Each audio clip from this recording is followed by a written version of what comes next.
Assalamualaikum warahmatullahi wabarakatuh. Kembali lagi di Blog Kosuto Channel, channel yang tanpa tedeng aling-aling dan apa adanya.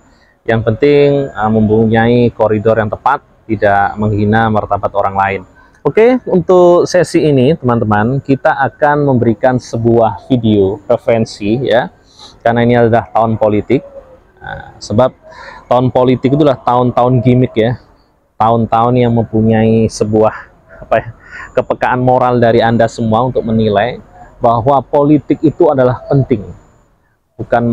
Bukan hanya politik praktis, tapi politik itu sangat suci, dan kita pasti dia akan meninggalkan politik, karena politik itu dimanapun kita pasti harus memerlukan politik. Entah kita dagang ya, kita bisnis, sekolah pun itu juga ada politik, antara nilai tugas dari guru ya kan, sebuah komitmen itu juga politik. Dari konsekuensi itu yang kita padati hari ini ya, yang akan kita suguhkan ke Anda semua adalah kita memberikan sumbangsi sebisa kita untuk mengingatkan bahwa tetap kita di rel usaha untuk ke akal sehat ya kan teman-teman. Karena dari politik itu kita akan memenuhi sebuah peradaban yang lebih baik bila mana politik itu dijalankan dengan amanah. Oleh sebab itu, ini video yang akan kita tayangkan ini, Anda resapi, Anda muhasabai, ya kan? Anda teliti, Anda gunakan nurani, insya Allah tidak ada 1 menit Anda akan memahami konteks betapa pentingnya kenegarawanan. Jadi kita judulnya saat ini sebenarnya adalah kenegarawanan, sebuah tokoh yang wajib dimiliki oleh Indonesia, yaitu pemimpin yang mempunyai sifat kenegarawanan. Ya apa rek yo, lek gano kenegarawanan itu yo yes basa-basi, gimmick ya, politik ditunggangi dengan sebuah narasi-narasi yang bullshit, dan ya, itulah konsekuensi dari kenegarawan.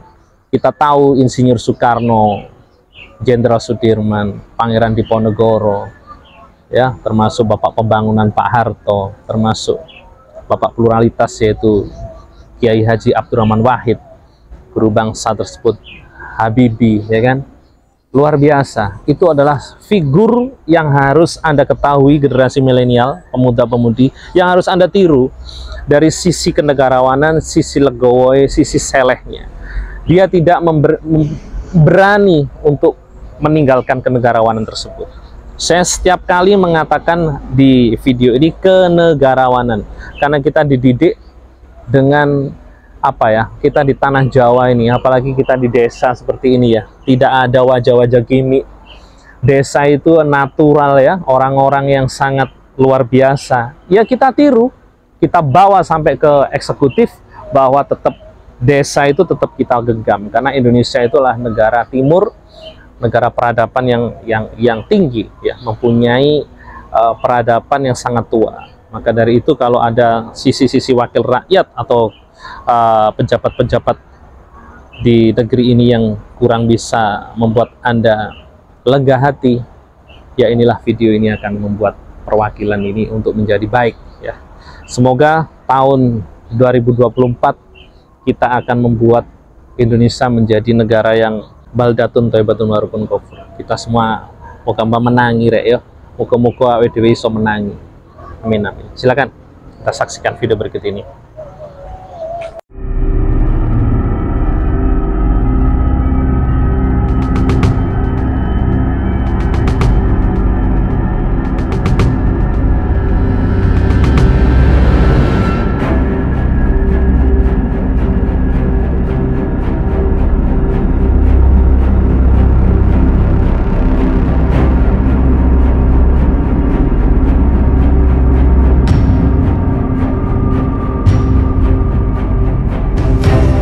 Bagi Jenderal Laksamana dan Marskal, mulai dari bintang 1 sampai bintang 4 yang masih aktif, yang ingin aktif dalam Pilpres ini, ingin menjadi tim sukses, ingin bergerak ke sana kemari, saya silakan untuk mengundurkan diri.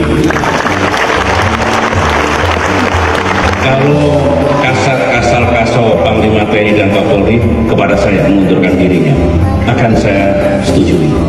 Saya doakan bahkan supaya berhasil. Pemirsa paling tidak sudah 3 kali Presiden Joko Widodo mengubah definisi cawe-cawe atau dalam hajatan politik pemilu mendatang ini. Mulanya Joko Widodo membantah habis-habisan, belakangan mengakui bahkan mengubah makna dari cawe-cawe itu sendiri. Pernyataannya, siapa aktor di balik politik cawe-cawe Joko Widodo? Mengapa pernyataannya terus berubah?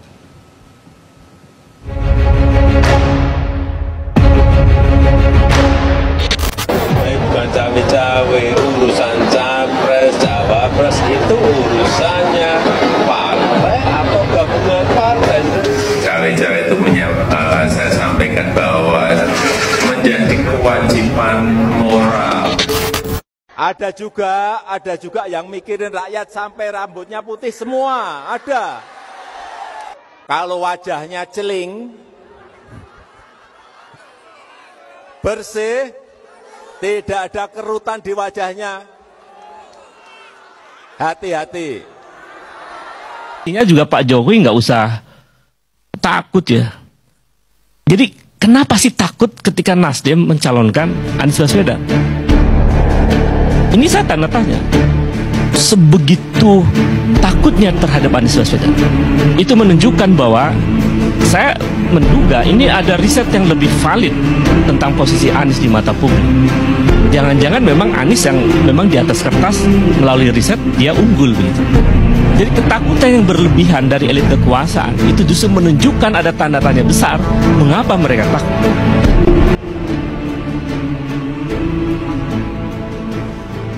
Merespon pemberitaan yang mengungkapkan bahwa Presiden mengambil sikap untuk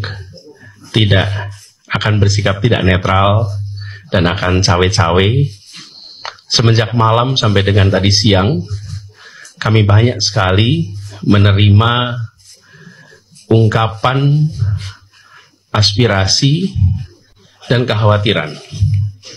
Ada yang mengungkapkan kekhawatiran penjegalan, ada yang mengungkapkan kekhawatiran kriminalisasi, ada yang mengungkapkan kekhawatiran tentang tidak netralnya penyelenggaraan pemilu, ada kekhawatiran tentang caleg-caleg yang mungkin dapat perlakuan tidak fair, partai-partai yang dapat perlakuan tidak fair, calon-calon presiden yang dapat perlakuan tidak fair, kemudian juga potensi terjadinya kecurangan.